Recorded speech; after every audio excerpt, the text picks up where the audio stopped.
Que faites-vous quand vous ne vous sentez plus à l'aise chez vous? Personnellement, j'aime aller me promener dans la nature, comme notre personnage principal finalement. Mais est-ce que faire ça, c'est sans risque? Même s'il s'agit, par exemple, d'un parc en plein milieu d'une ville. Est-ce que vous êtes prêts pour une nouvelle histoire au coin du feu?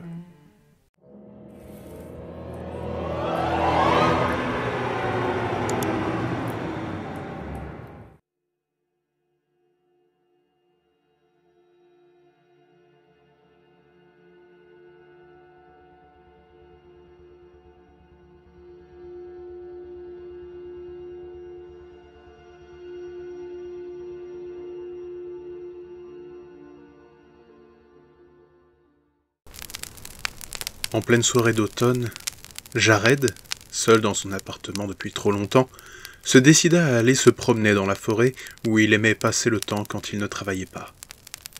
Il était certes tard, il faisait nuit, il faisait froid, mais c'était calme, reposant, agréable et beau. Alors il prenait son téléphone, ses papiers, et partait pour une promenade d'1 heure ou 2 dans l'obscurité afin de profiter de cet agréable monde loin de la ville. Il avait grandi à la campagne et avait toujours aimé y vivre, mais pour le travail il avait dû s'installer en ville, se rapprocher de son lieu d'emploi. Alors, quand il pouvait, il essayait de renouer avec la nature, pour se souvenir de ce qu'il était et ce qu'il aimait avant. Il ne se plaisait pas vraiment en ville, mais il devait faire attention au bruit qu'il faisait alors que ses voisins, eux, ne se gênaient pas. Il y avait toujours du mouvement, du bruit. Il ne connaissait personne alors même qu'il croisait chaque jour des centaines de personnes différentes. Il espérait juste pouvoir, un jour, partir et retrouver le calme. Alors, il descendait dans la rue et entamait sa marche vers la forêt. Cela faisait plusieurs mois qu'il n'était pas allé se promener. Il était fatigué, n'avait pas forcément envie de sortir, même pour faire quelque chose qu'il aimait. Les journées passaient, se ressemblaient, et ces derniers temps, il avait la sensation de devenir fou. Alors, il avait pris le meilleur remède qu'il avait connu dans sa vie, la nature. Il s'était toujours senti mieux au milieu des arbres. Il avait l'impression de faire partie d'un tout. Il voyait au loin les chênes se dressant dans le ciel. Certes, ils avaient perdu leurs feuilles, un peu de leur splendeur, mais cela ne changeait pas grand-chose pour Jared. Il sentait une chaleur dans la poitrine et souriait sans y faire attention. Il s'approcha de la forêt et ne tarda pas à passer son seuil, retrouvant ainsi le bruit des feuilles craquant sous ses pas, l'odeur des bois, le bruit apaisant des animaux nocturnes. Il marchait le long des chemins bordés d'arbres et de buissons. Une chouette sur une branche l'observait quelques instants avant de s'envoler. Jared continua son exploration des bois quand il arriva, semble-t-il, au centre de la forêt. Il remarqua alors, au sol, quelque chose qui semblait être allongé par terre. Il s'en approcha lentement. Ce qui était au sol semblait être beaucoup plus grand qu'un humain, mais ça n'avait pas l'air d'être un ours ou quelque chose de ce genre. Il se dit alors que c'était peut-être un très grand humain qui avait besoin d'aide. Il s'approcha encore et vit que ça respirait encore. Bonsoir ? Pas de réponse. Vous avez besoin de quelque chose ? La chose remua légèrement. Jared s'approcha encore un peu. Puis la chose se retourna. Jared ne put se retenir de crier en tombant à la renverse quand il vit, à la place du visage de la chose, une énorme tête de rat. L'œil noir de la créature s'ouvrit, et elle se tourna difficilement vers lui. « C'est quoi ce truc ?» La créature se redressa lentement. Écrasant Jared de toute sa hauteur, il eut la sensation que cette chose aurait pu le briser aussi facilement qu'elle l'aurait souhaité. Mais ça restait là, devant lui, à l'observer. Son long vêtement cachant son corps, seule sa tête de rongeur était visible. « Que fais-tu ici ?» demanda la chose d'une voix profonde. Jared perdit encore un peu plus ses moyens en se rendant compte que cette chose parlait. Je me promène ? Pourquoi ici ? Parce que je me sens bien dans la nature. d'habitude. Tu n'es donc pas ici pour détruire cette forêt? Jared était de plus en plus perturbé par la situation et observa un instant la chose avant de répondre. Il observait ses yeux tels des billes obscures, ses longues moustaches semblant réagir à la moindre vibration, ses oreilles suivant le moindre son.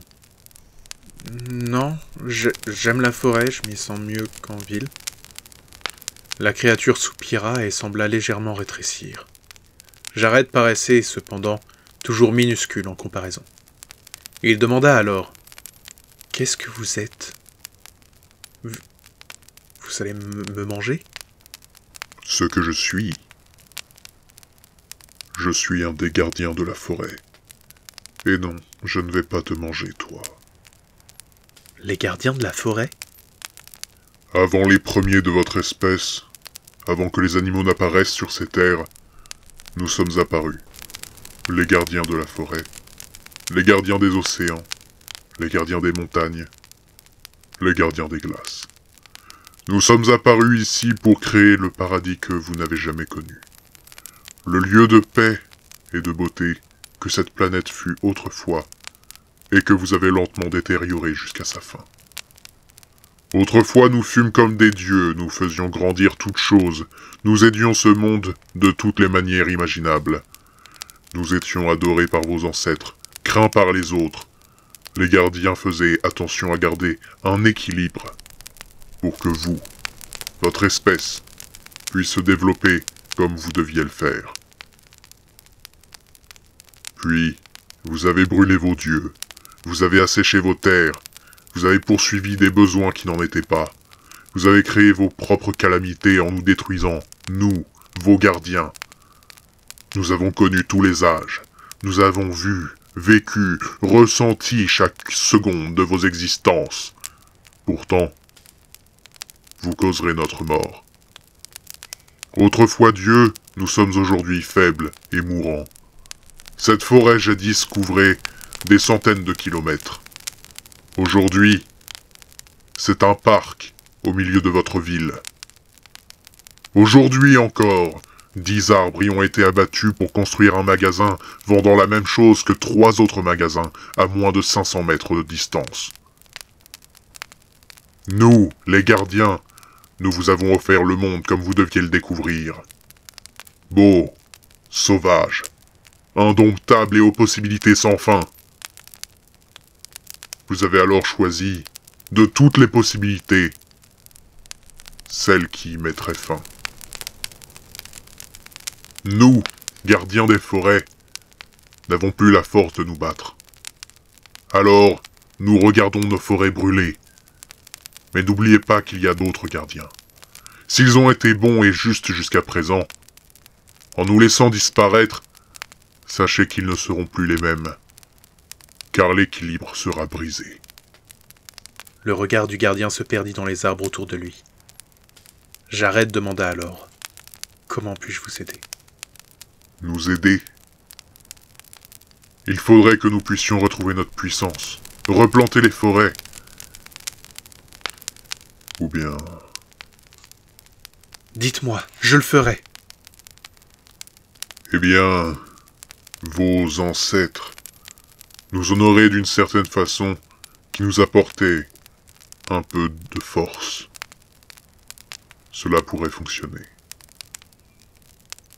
Le gardien expliqua son idée à Jared, qui pâlit soudainement et sembla vaciller un instant. Mais les mots du gardien étaient puissants. Jared comprenait ce qui se jouait alors. Il ne pouvait rester sans rien faire. 2 jours durant, il réfléchit chez lui, n'allant plus au travail, enfermé, pesant le pour et le contre. Puis un soir, il se rendit dans un bar.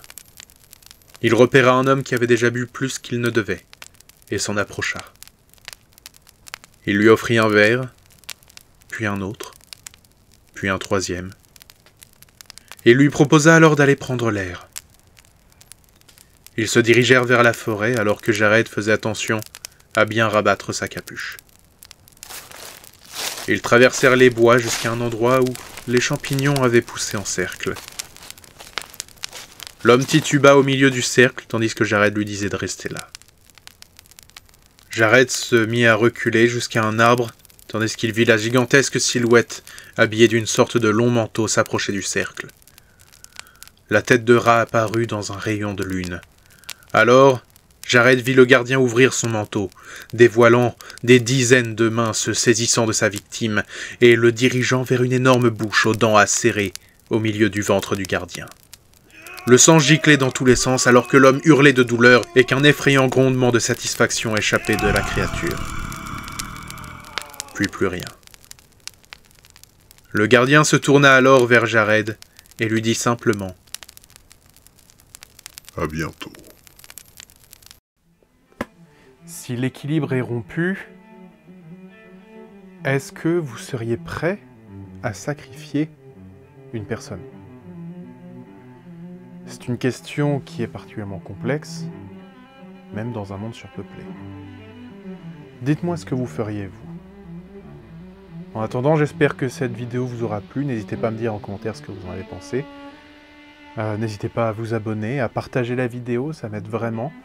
Et moi, je vous dis à bientôt pour de nouvelles histoires au coin du feu.